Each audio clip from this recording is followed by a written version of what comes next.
Tatanan ekonomi baru 2022 SAPS, guncangan tarif, hiperinflasi, dan ilusi mesin cetak uang.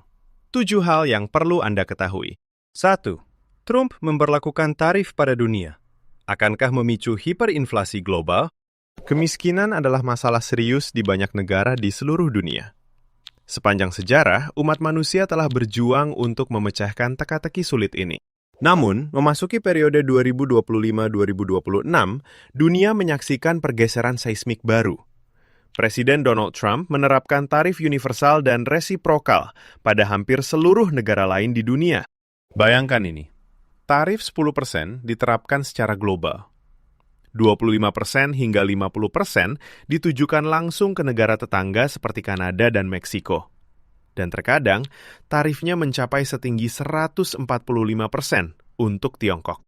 Rata-rata tarif AS telah melonjak antara 7,7% hingga 16,8%, angka tertinggi dalam 80 tahun. Apa hasilnya? Harga barang-barang impor ke Amerika Serikat meroket. Inflasi di Amerika Serikat diproyeksikan akan merangkak naik antara 2,7% hingga 4% pada tahun 2026. Setiap rumah tangga di Amerika kini terbebani biaya hidup tambahan sebesar $1.000 hingga $1.300 setiap tahun. Lebih buruk lagi, banyak negara segera melancarkan tarif balasan, menciptakan efek domino inflasi impor dalam skala global. Banyak orang berpenghasilan rendah memiliki sedikit peluang dan berjuang untuk bertahan hidup. Sepertinya banyak masalah berasal dari tidak memiliki cukup uang. Jadi, sebuah pertanyaan yang sangat mengganjal muncul.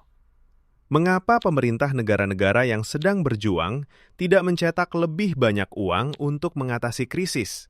Semua orang menjadi kaya, semua orang bahagia, kan? Nah, solusi yang tampaknya sederhana ini tidak semudah yang kita kira. Mencetak uang dan tarif agresif sama-sama mendorong kenaikan harga. Jadi, apa jalan keluar yang sebenarnya? Hari ini, kita akan membahasnya. 2. Paradoks. Cetak uang lebih banyak, tapi kemiskinan tetap ada. Pertama, mari kita pahami apa yang terjadi ketika kita mencetak lebih banyak uang. Jika Anda bertanya kepada orang tua atau guru, mereka akan mengatakan hal itu menyebabkan inflasi. Inflasi adalah ketika harga-harga naik karena ada lebih banyak uang yang mengejar jumlah barang yang sama. Ekonomi kita didasarkan pada hukum penawaran dan permintaan. Ketika penawaran tinggi dan permintaan rendah, harga turun. Tetapi jika penawaran rendah dan permintaan tinggi, harga naik. Dan itulah yang disebut inflasi. Untuk memahami ini lebih baik, mari kita gunakan contoh sederhana dengan roti. Bayangkan sepotong roti berharga $5. Ada 5 pembeli, masing-masing dengan $5, dan hanya ada 5 potong roti yang tersedia. Jadi, setiap orang dapat membeli 1 potong roti seharga $5. Sekarang, misalkan pemerintah mencetak lebih banyak uang dan memberi setiap orang tambahan $5. Sekarang, semua orang punya $10. Tapi, tetap hanya ada 5 potong roti. Dengan masing-masing orang memiliki $10, mereka ingin membeli 2 potong roti, bukan 1. Namun, kenyataannya tetap hanya ada 5 potong roti. Dan toko roti tidak bisa langsung memproduksi lebih banyak roti. Si pembuat roti melihat orang-orang bersaing untuk membeli roti dan berpikir, mereka mampu membayar lebih. Jadi, mari naikkan harga untuk mendapat untung lebih besar. Jadi, mereka menaikkan harga dari $5 menjadi $10 per potong. Karena sudah sifat manusia untuk menginginkan lebih banyak keuntungan. Pada akhirnya, semua orang tetap hanya mendapatkan 1 potong roti. Tetapi sekarang mereka harus membayar $10 untuk itu. Karena mereka punya lebih banyak uang, tetapi rotinya tetap hanya ada 5 potong, karena semua orang punya lebih banyak uang, mereka bersedia membayar lebih untuk jumlah roti yang sama. Mari kita terapkan prinsip ini dalam kehidupan modern. Misalkan pemerintah memberi setiap warga negara $50.000. Anda akan segera menggunakan uang itu untuk membeli mainan rakitan koleksi langka, atau berburu suku cadang mobil custom yang unik. Tapi masalahnya, pabrik tidak bisa begitu saja memproduksi lebih banyak mainan atau aksesori secara instan. Penjual melihat semua orang memegang banyak uang tunai, dan secara otomatis menaikkan harga barang-barang itu 10 atau bahkan 100 kali lipat. Jadi, apakah mencetak lebih banyak uang membuat orang lebih kaya? Tidak, itu tidak membantu sama sekali. Dan apakah ini membuat toko roti lebih kaya? Tidak juga. Awalnya mereka mendapat untung lebih besar. Tetapi ingatlah bahwa semua orang punya lebih banyak uang dan bersaing untuk membeli roti dari setiap toko roti. Toko roti ingin membeli lebih banyak gandum, tetapi lahan pertanian terbatas. Petani tidak dapat memenuhi permintaan yang menyebabkan kenaikan harga gandum. Singkatnya, mencetak lebih banyak uang tanpa meningkatkan pasokan barang akan menyebabkan inflasi, di mana harga naik dan nilai uang turun. Anda tidak bisa mencetak sumber daya alam. Anda tidak bisa menggunakan mesin cetak untuk menciptakan ladang, sumur minyak, atau keahlian khusus seorang dokter. Kekayaan sejati suatu bangsa terletak pada kapasitasnya untuk memproduksi barang dan jasa yang nyata bagi masyarakat. 3. Hiperinflasi dalam sejarah, bencana yang mengerikan.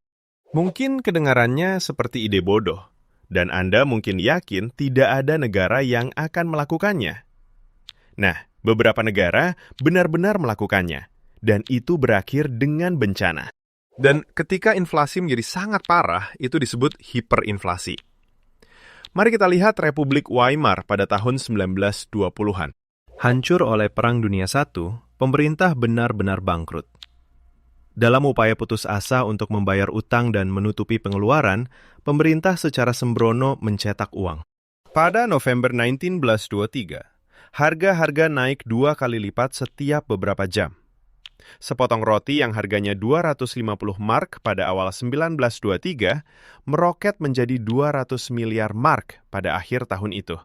Pada tahun 2007, Zimbabwe mulai mencetak uang untuk menutupi biaya operasionalnya setelah program reformasi tanah yang membawa bencana. Pencetakan sembrono ini menyebabkan hiperinflasi, di mana harga melonjak dengan kecepatan yang memusingkan.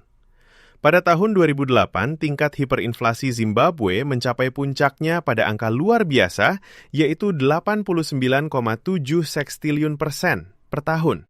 Itu adalah angka 89,7 yang diikuti oleh 20 angka 0. Atau yang lebih baru, Venezuela, negara dengan cadangan minyak terbesar di dunia. Ketika harga minyak anjlok setelah 2008, pemerintah tidak bisa menghentikan subsidinya karena takut membuat rakyat marah. Jadi, mereka memilih untuk terus mendanai subsidi dengan mencetak lebih banyak uang.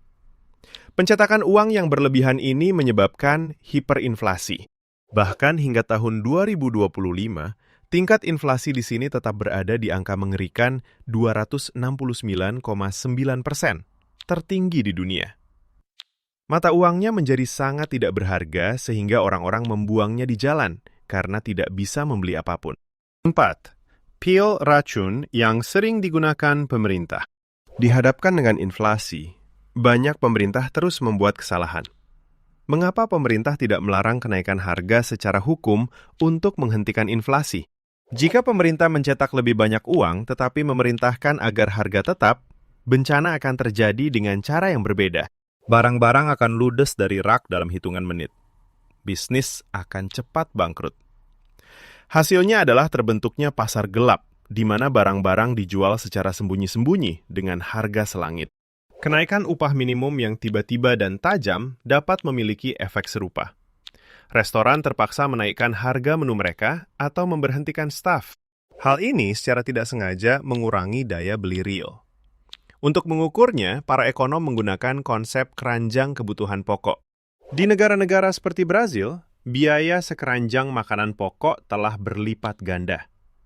Meskipun angka pada uang kertas meningkat, jumlah beras, kacang-kacangan, dan daging yang dapat dibeli orang-orang terasa menurun. Inflasi itu seperti pencuri diam-diam. Sebaliknya, deflasi, ketika harga barang terus-menerus turun, juga merupakan mimpi buruk ekonomi. Di Jepang, keengganan orang untuk berbelanja karena menunggu harga turun lebih jauh menyebabkan ekonomi stagnan untuk waktu yang lama. Selain itu, ketika sebuah negara mencetak uang untuk membayar utang publiknya, nilai tukar akan anjlok, membuat barang-barang impor menjadi lebih mahal dari sebelumnya. Ini menciptakan inflasi impor, memberikan pukulan langsung pada produksi dalam negeri.